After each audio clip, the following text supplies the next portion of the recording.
You're listening to Stellar Success, Leveling Up for Medical Pros with Dr. Tudor Francu.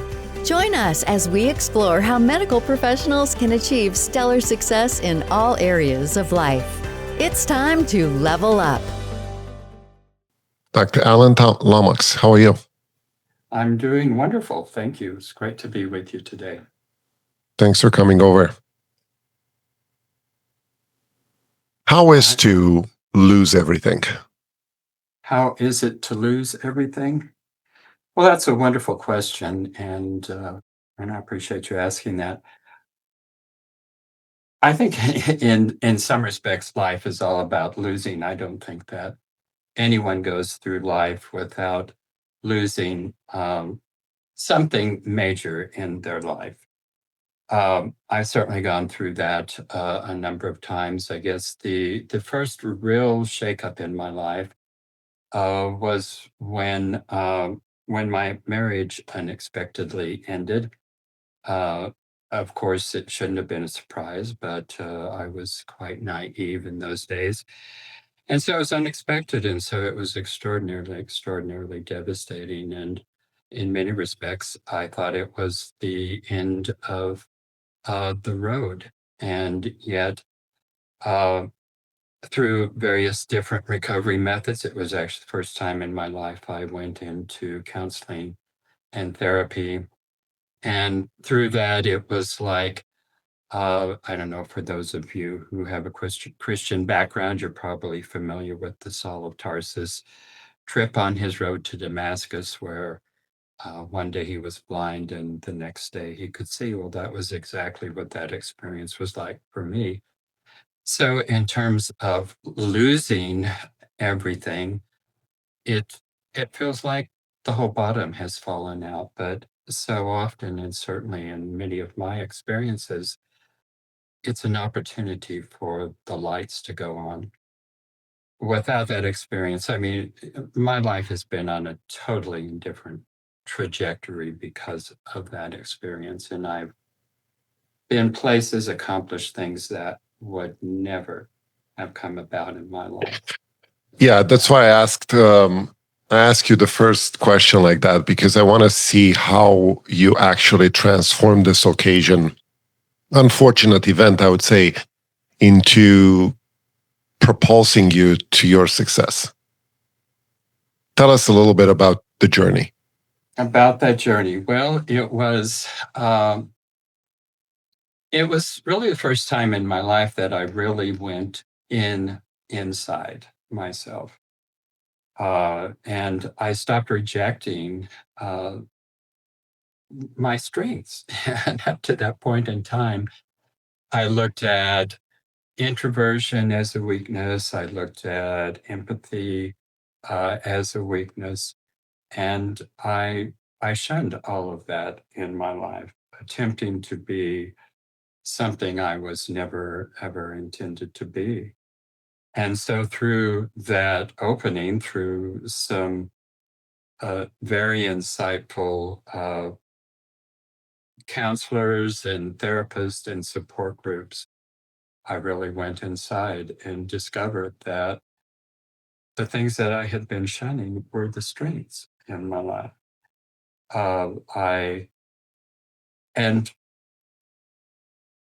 I guess the biggest lesson I learned for that was that I could apply that empathy to myself and for the first time really accept my good, the bad, and the ugly and give myself the empathy and understanding that I would naturally give to anybody else.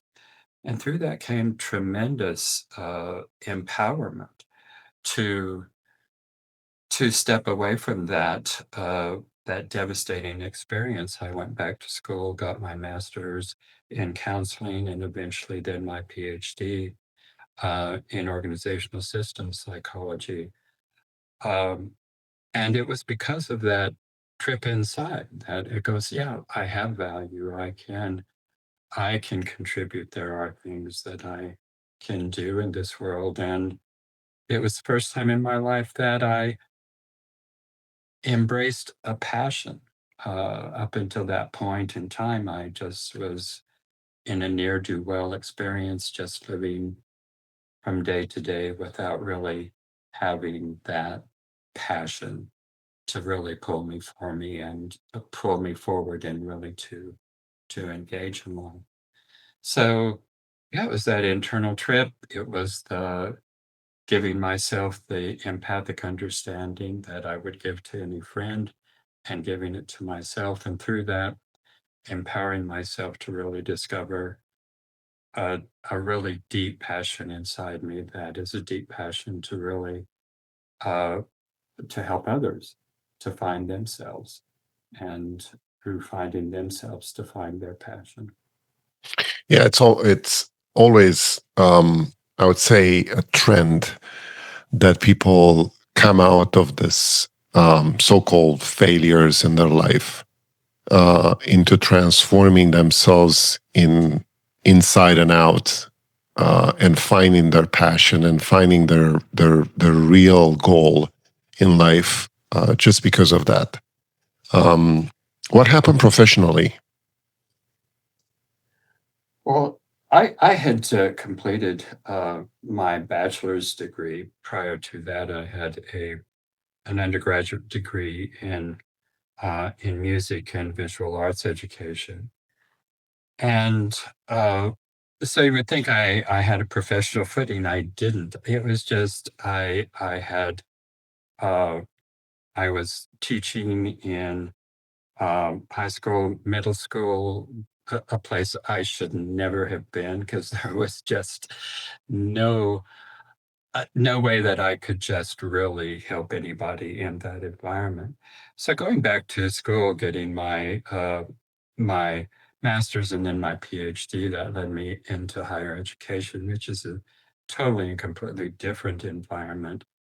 And it was an environment in which uh, my passion for really making a difference in people's life, I went from being a music educator to being a teacher of psychology, which was that opportunity to work with all of my students to take that same journey that I had taken and hopefully to help them engage in it at a much earlier age than I did to really go inside themselves and to find their passion.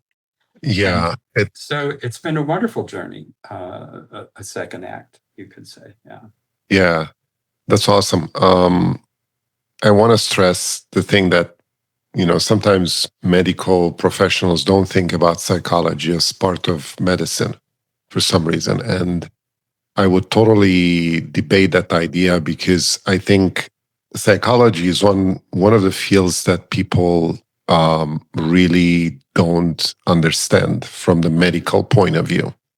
And I think people like yourself would help us, the other medical professionals, understand what is psychology and how you can actually treat patients from the psychological point of view. Because many of the things that happen in our life come from a mindset, come from a trauma, come from things that happen in the past in your life, and you never thought about them in the way that the psychologist asks you to think about those things. Um, it's some kind of a purge mechanism that needs to happen um, to come out on the other side. So, from this point of view, what do you think it's the main purpose that you have from now The on, main purpose that I have professionally? professionally. Well, just to touch on what you were saying, there's that kind of that chasm between the medical field and the psychological field. Well, I think there are historical reasons for that. I mean, psychology as a field of scientific study is really a very, very young field, and it's had difficulties actually finding its footing as a scientific field. And for that reason, I think a lot of medical professionals have rejected that. And I think the reason this schism is diminishing is because really of the enormous growth in neuropsychology, which has really started, I think, really to marry the two fields, because medical professionals, we can look into the brain now in ways that we never could in the past, and we can see, oh my gosh, that emotion has a real impact upon what that brain is doing. And then, of course, that brain has tremendous impact on what the whole body is doing.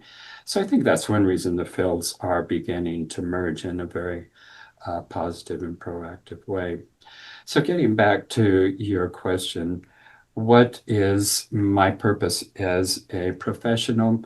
Well, it has evolved, and the reason it has evolved is because I worked in a system and served a system that wasn't necessarily serving me in a financial way. And I think that is very true of most physicians. And it's becoming more and more so that way. You see fewer and fewer physicians in private practices. They're integrated into to different healthcare systems, and they've essentially become W-2 employees. And this system was not developed to serve physicians or any healthcare provider. The system was put there and designed, and it's working as it was designed to serve the system and to preserve the system at the expense of healthcare workers. And so what is my purpose? Well, my purpose has shifted considerably, and it has shifted to actually helping high-income professionals, physicians, dentists, healthcare workers, psychologists, psychiatrists, to help them to develop systems within their own life, to develop the financial freedom where they can say no to the system and say yes to implementing their passions for what brought them into the professions in the first place. And the way they can do that is with financial freedom. And so that is really what has become my purpose, is to help physicians, medical professionals of all types, to free themselves of the system through developing their own financial freedom. Yes, this is a big subject and a very important task, I would say, in today's environment, especially when people in medicine have, in general, hard time retiring because they don't have the income, they don't have the passive income, they don't have the ability of sustaining themselves past a certain age, and they cannot work anymore. Absolutely. At that same pace. So, what kind of methods, strategies do you teach and do you advise for doctors to reach that financial freedom? Well, let me start with a story, not about spreadsheets or about syndications, but I'm going to start with a story about a horse, and his name was Doc. And I met Doc one day. He doesn't belong to me. He belonged to a good friend of mine, and she got this horse thinking that she was getting what she described as a rocking chair horse, and it was told to her that this was the kind of horse he was. And when she went to check him out, I think that he was doped up and drugged up, because he was pretty docile the day that she went to check him out. Well, she brings him home, and she's having all kinds of issues with him. She can't get a halter on him. He put anything up to his face, and he rears up and backs up, and he really turns out to be really quite a dangerous horse. And so after she had been trying to do things with him for, I don't know, a month to 6 weeks or so, she asked me to come and see the horse and see what I thought. And so I met Doc, and I met him in the paddock, and he was extraordinarily resistant. So I didn't even attempt to approach him. I just came to him in quiet contemplation and in meditative state, and just stood there with him. It was about 20 or 30 minutes, and he began to soften uh, his stance. He relaxed, his eyes softened, and he started taking those first steps towards trust. And in that state of quietness and present moment where I was, he joined me in that. And I was able to then just, without any training, without any force, without any pressure, I slipped the halter on him, and he accepted it with no struggle whatsoever. Well, that was the first step from trauma to trust. And today, Doc is one of the most engaging horses I have ever had the privilege to be with. But it started with that place of trust. And so that's where I start with people. And rather than coming at them with these marvelous investment opportunities, I come to them in a place of quiet contemplation and present moment awareness. And we start talking about what is important to you, what is your highest vision, and what are your core values, and are those core values and your highest vision in alignment with one another? Do those values support that vision? Sorry about that. So we come to people in that place of quiet contemplation, and we ask those questions of what's your highest vision, what are your core values, and are they in alignment with those visions, and what challenges are you facing in reaching those highest visions? And that's on a personal level, a professional level, and a financial level. And addressing those questions, then we can start developing an overall financial plan that is aligned with who they are as people. And so on that journey, we take them from confusion and frustration to a point and place of clarity and a clear vision of what it is that they need to do to go from where they are financially to where they really want to be. And that's just the beginning of the process. Education and understanding and clarity are fine and wonderful, but if you have no access to the vehicles that can actually take you there, then that clarity and education just leave you at the edge of a precipice.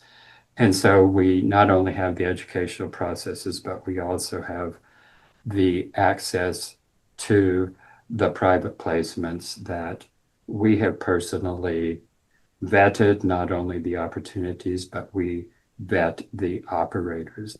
And so we take people from that point of confusion to the point of clarity, and then also provide the access to the opportunities. So, is this some sort of financial advising, I would say, mission or not? I would say it is a mission to transform lives, that the financial aspect of it is just one aspect of it, but it's a total life transformation. Yeah, it's interesting because I've seen so many people in our field that being high net worth individuals and profession in general, the biggest loss I would say that we have is taxes, and most of us pay a lot of money in taxes from what we make. What do you think can be done in this regard, from your point of view, from advising people to create this financial freedom? Because I think it's more important for many of us to be able to save, as much of we can in taxes rather than make more money. Because I think for some of us at the salary level or the income level, the tax saving situation, it's much bigger than any kind of profit that we can make. That is a wonderful insight, and you're absolutely right. High income individuals are just bleeding in taxes, and that's the way the system was designed. And that is well, just to illustrate that, in order to take care of that tax situation, you're going to have to invest in assets that reduce your tax liability rather than increasing your tax liability. And that's the way the wealthy have been doing it. That's the way they designed the system, and that's where they are investing.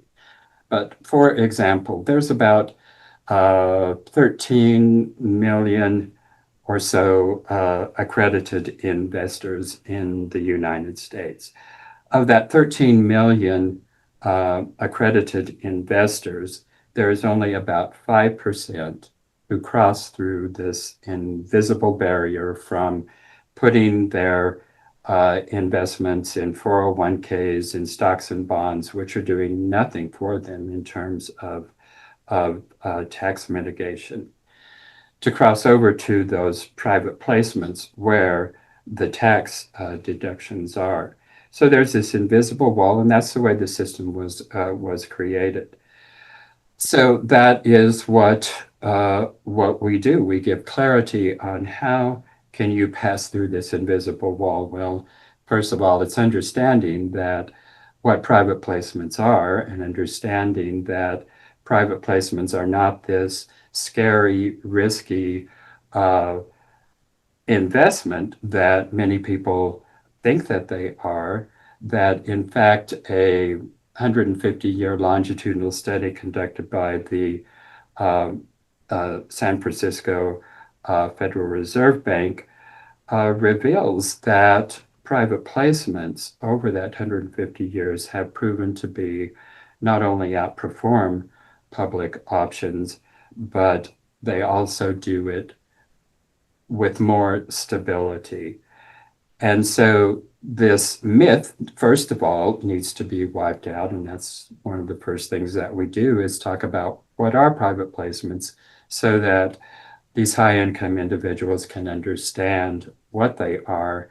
Understanding what they are is the first step to actually passing through that invisible barrier. Yeah, so I think we need to clarify the fact that private placements are alternative investments that you're referring to, and real estate is pretty big in this category. And I just want to stress out something that may probably not many people know, that people don't get wealthy by investing in stocks. But there are a lot of wealthy people that invest in real estate, and they made them wealthy.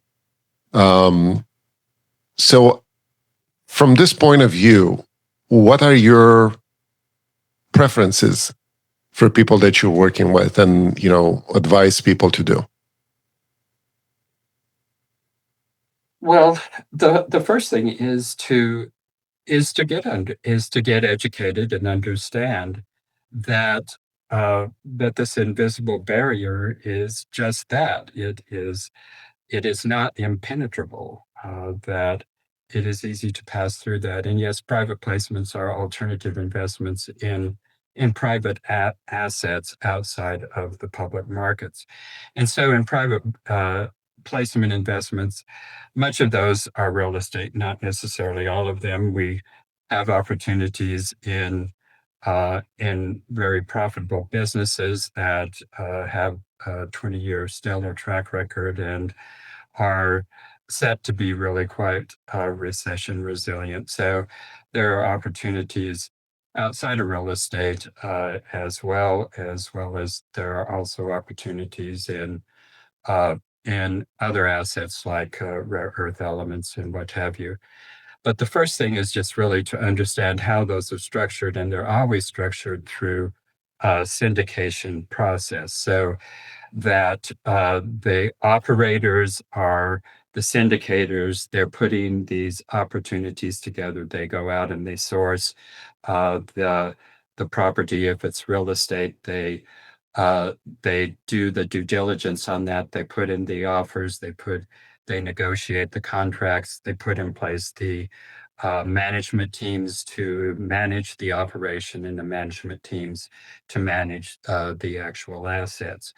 And so for high income earners investing in that, we're just pulling our money together to put in the equity in these opportunities.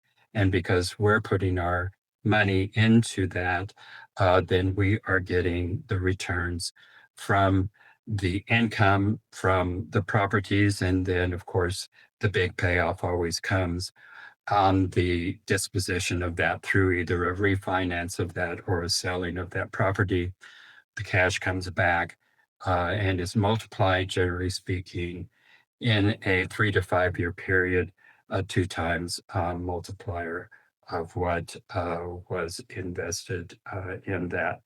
And with that, then, of course, the big deal about that is not just the payoffs that come on that, but the tax write-offs that come from that. And just for the example, just recently, the big beautiful bill has in that what is 100% bonus depreciation. So, in other words, what used to be depreciated over a 27 to 30-year period is now depreciated in the first year. And so, even though you are earning money on these investments, the the K1 that you are going to get on that is going to come back with a really big negative figure. You put that against your W-2 income and any other passive income you have, and your tax liability is reduced tremendously. Patrick, who was actually an insurance executive, came to us, and prior to coming to us, he was generally putting at least $100,000 to $150,000 a year in taxes. The first year with us, his tax liability dropped to zero. So your point about taxes taking tremendous amounts of high income earners is point on, and but there's a way to take care of that and mitigate that. And until you do that, you're going to be a slave to the system. Yeah, we need to make a note here because not too many people qualify for that kind of deduction in their tax return strategy. So it's always a great idea to advise with your CPA and your tax strategist to see how you can take advantage of this. Because, one of the things that many people ask, and like you said in the beginning, the healthcare professionals are mainly a W-2 employees, and they can only take advantage of some of the benefits from the bill and from the real estate investments. But it's always a good thing to see how can you change your tax situation by changing your fact situation. So you position yourself in a situation that it's advantageous to your, tax strategy. Having said that, Yeah, absolutely. I mean, all investments carry a risk, and certainly you're always advised to talk with your financial planners. But through our process, we partner with actually Royal Legal Solutions. They have a team of CPAs and attorneys, so it isn't just through depreciation that you can save on taxes. We have a whole array of tax mitigation strategies at our fingertips here. But so yes, always consult with your financial advisor. yeah. Now I want to go back a little bit to your own personal self and ask you if you would think back when you started this whole thing, with what you know right now, what kind of advice would you give to yourself? In terms of the investing strategies, well, I started out in, like so many people do, in single family rentals, and to a degree, I enjoyed that, but it was like a second job, and there's really just no way to scale that. And like so many people who have gone into uh, to private placement investing, we always look back on that and say, "Gosh, I wish I had started there rather than messing around with single family investing." Although there's some benefits there, but it isn't passive and it isn't scalable. So that's my advice. Start out with private placements. Yeah, you need time. Those are long term type of investments that you cannot recoup your money right away. They're usually fixed assets with long turnover time. So obviously, you need to consult with your tax advisors and see how can you best maximize those things. Now, if you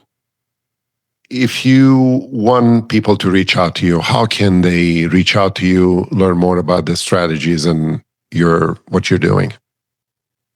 Well, thank you for asking that. I appreciate that. So, if in fact, if your audience found something that stirred them, uh, not just in a hype way, but really in genuine interest, it's probably because of the part that nobody has been talking about, which is the things that we have been talking about today. And that is that as high income earners, uh, you've done everything right, you've done everything that you were told to do, but you still feel that that situation, like we talked about starting out, that you can't quit, you have to keep going. In other words, even with a high income, you're working from paycheck to paycheck. So you know that there is something wrong. So most professionals that I work with aren't really looking necessarily for higher returns. They're looking for freedom to re-engage with the passion that brought them into the profession in the first place. They're looking for the freedom to employ their creativity. They're looking for the freedom to employ all of their professional resources to make a positive impact. And they're looking for the freedom to restructure their time in the way that is most meaningful and purposeful to them. And so, if all of this speaks to you and you want to do something about it, well, there are two ways that you can do that. First of all, I have created a short value based mini course. It's called Capital with a Calling. It's a 5 lesson, no fluffs course that walks you through the essentials of private placement investing, and that you'll learn how these investments work, how to evaluate them, and how to align your wealth with your life. The course is just $69, and it includes tools like due diligence checklist, tax shelter guide, a freedom financial freedom calculator, And you can do that. You can find that just by going to my website, which is steedtucker.com. And that is Steed, like the horse, and Tucker, like I was doing with Doc. So that's steedtucker.com. And there's a button there that says Align Your Capital. That'll take you to the registration for the course there. The second is if you are ready for a personal one-on-one conversation, I welcome that. And in that conversation, it's about an hour's conversation. We look in depth at your values and questions as to whether private placement investing is really right for you. And you can also go to steedtucker.com and then click on that same button, and it will give you the choice to enroll in the course or to schedule a discovery call. So if any of this sounds like an alignment for your viewers and listeners, I welcome them to take advantage of either one of both or both of those opportunities. Thank you, Dr. Lomax. Thank you for coming over, and I hope most people will reach out to you. Thank you. Been a pleasure. Thanks for having me. Are you a busy medical professional striving to excel in life and work? Stellar Success Podcast brings you the habits and insights of top leaders in medicine and beyond. Discover strategies for balance, growth, and fulfillment in every episode. Follow us on Instagram at Stellar Success Podcast for daily inspiration. Start your journey to success today. Subscribe to the YouTube channel now.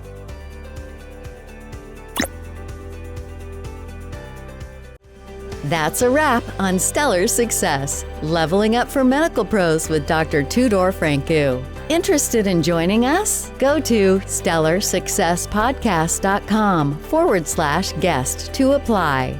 Stay stellar and level up.